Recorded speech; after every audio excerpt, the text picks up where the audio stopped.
Well, welcome. So as the title suggests, Student Experience and Career Development.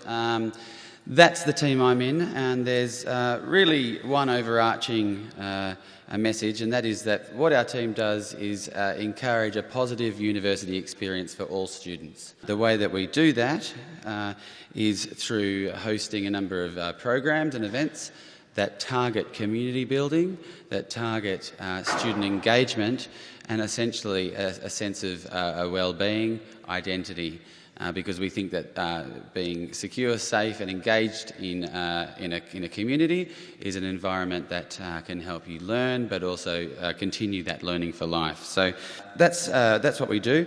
How we do that, as I said, is through a series of programs, but also the area that I work in, and I'll talk for a little bit more in depth about, is the work that's done here through ANU Careers, or the career development side. So just briefly, the student experience programs that we have, and this isn't an exhaustive list, and you'll find more information about all these programs on our website. So if anything I say today in 1 or 2 minutes, if it sparks your interest, I really encourage you to jump online and read more about it, about the program. We have Set for ANU, some may have already been involved in that, essentially a mentoring system. So it's a great opportunity for second, third year students to get some experience in mentoring. But it's also a really good start for new students to receive a mentor or a buddy who can answer all those little questions, right from helping them get settled, get from the airport, or through to getting settled in their accommodation, through to timetabling and all that sort of stuff. We're a big part of Orientation Week, and I hope that I trust that you'll have a really good, really fun and engaging week, an informative week, and one that can set you up well for the year. ANU Plus, it's a new award program, something I'm not going to say much more about today than to say that it's a really, really good, well, it's got a lot of potential, this program. It's a volunteer program, a chance for you to build experiences, connections, contacts, and you might be thinking, wow, this is O Week, that's not that important yet. Well, what we're seeing down the track is too many students, not here, but across the board, across Australia, getting through to the end of their studies, doing really well, but having that question asked at interview. That's fantastic, what great results you got, but what extracurricular stuff have you got? Where's your way of, outside of your studies, demonstrating that you've got the key skills required for this job?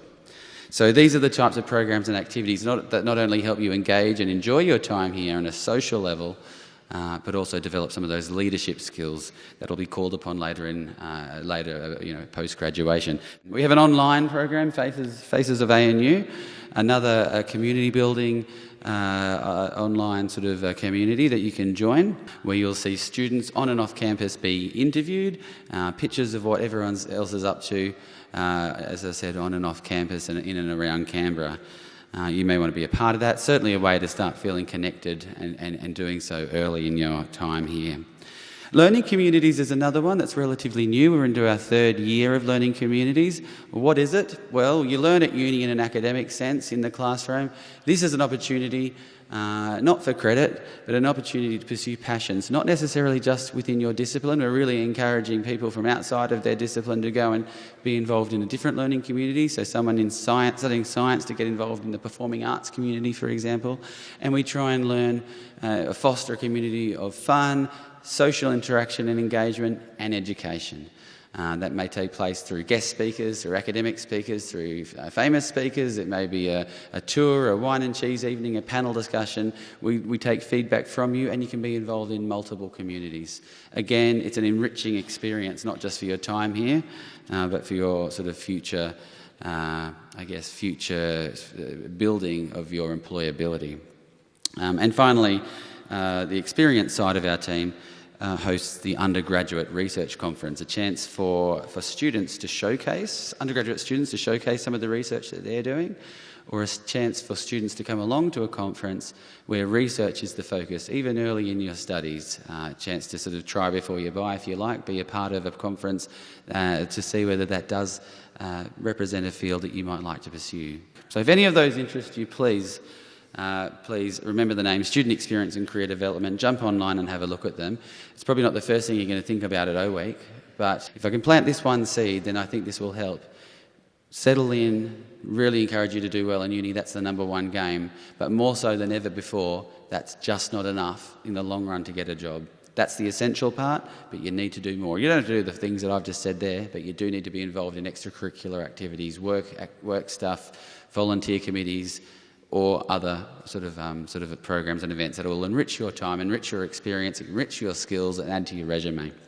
And so there's just a few ways that you can do that.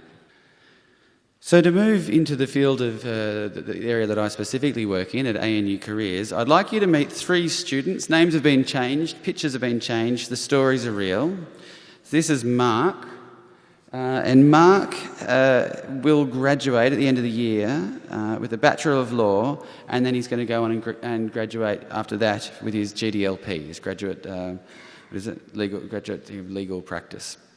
However, Mark's got very minimal work experience. He's worked briefly at Domino's as a delivery driver. He hasn't yet completed his PLT, his practical legal training, and what that means is he really doesn't have any industry experience.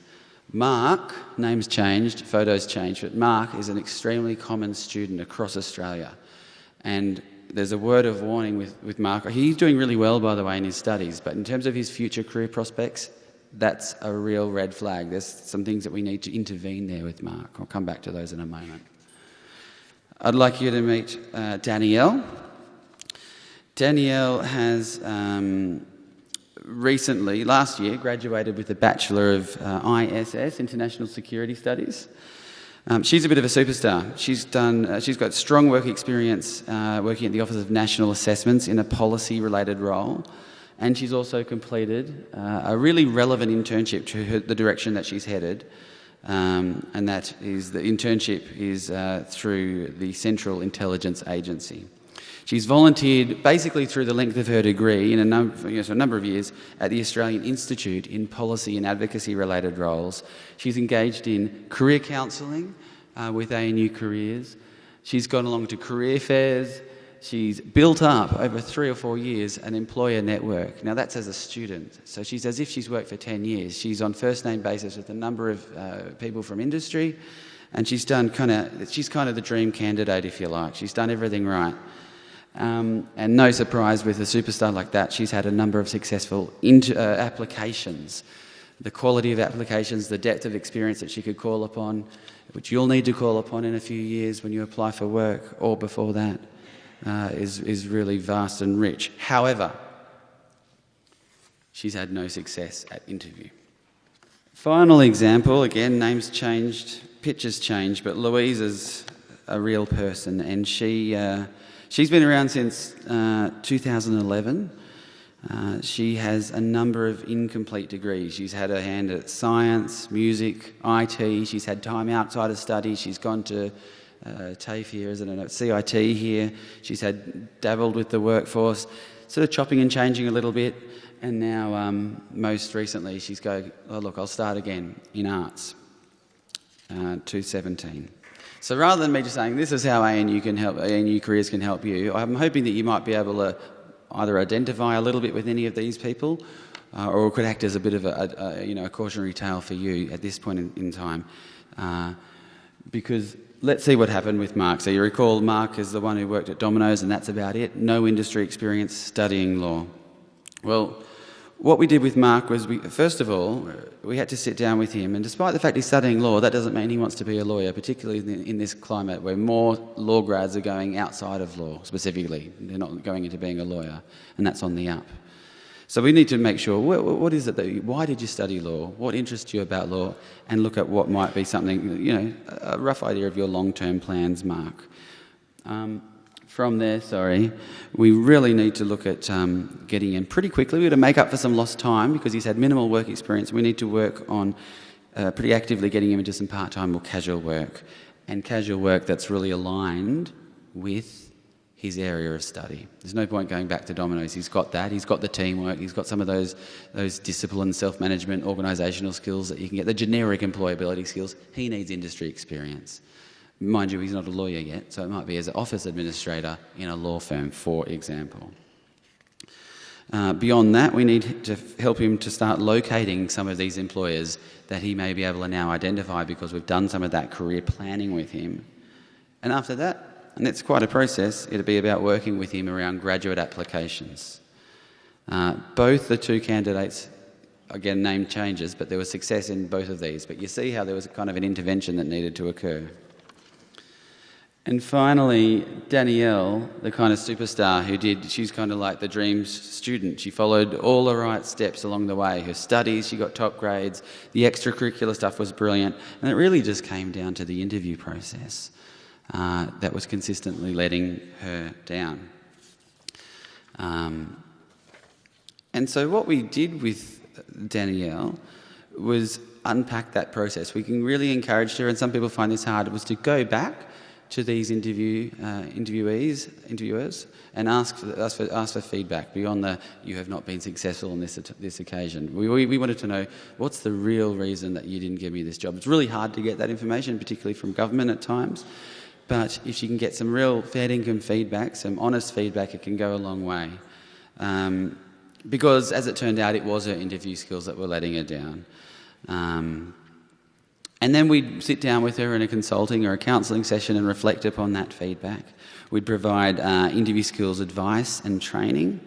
And then we actually encouraged her to kind of go away and conduct a few, if you like, mock interviews. We've got a simulated office with it's what's called Interview Hub and Interview Stream. It's online software that will then have sort of real live people pop up and ask her questions, and she can kind of, with a time limited, 2 or 3 minutes to answer a question, she's going to conduct an interview essentially with the computer and have that recorded. And we look at 3 things. We look at the content of her answers, though that's the least important of the 3. Growing in importance, we then look at her communication style or interpersonal skills, and even her tone of voice, tempo, and so on. And then most important, this is a bit surprising perhaps, but it's the body language and the connection that she makes with the panel. But a couple of practice runs, then we'd sit down and watch the recorded video and the simulation together, and pretty quickly we can decide, and we can see with her what's going wrong and what's going right, and we can work on that with her. Feedback, practice, and of course, no surprise, she moved forward and certainly got a job. And you recall Louise, who was sort of chopping and changing, jumping around. She's been around for 6 or 7 years. If she does the arts degree, it's going to be another 3 or 4. And what to do with Louise? Again, not an uncommon scenario. It's a costly scenario for Louise. It can be a draining scenario. And so what we'd do with Louise, and what we did, was really about taking it back to the start and going, okay, you've done science, you've done music, you've done IT. Let's think about why you enrolled in those. Was it because you're good at it? Was it because you're interested in it? Was it because mum or dad or someone else told you to do it? How did you fall into those subjects? But then really start again and do some of that career planning.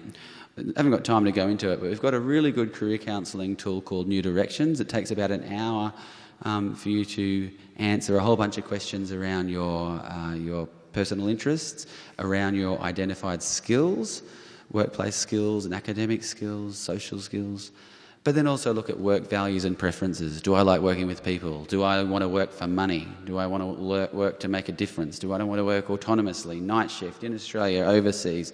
Personal, no judgment. Why do you want to work? What's driving you? Because that stuff's going to be important for the job match.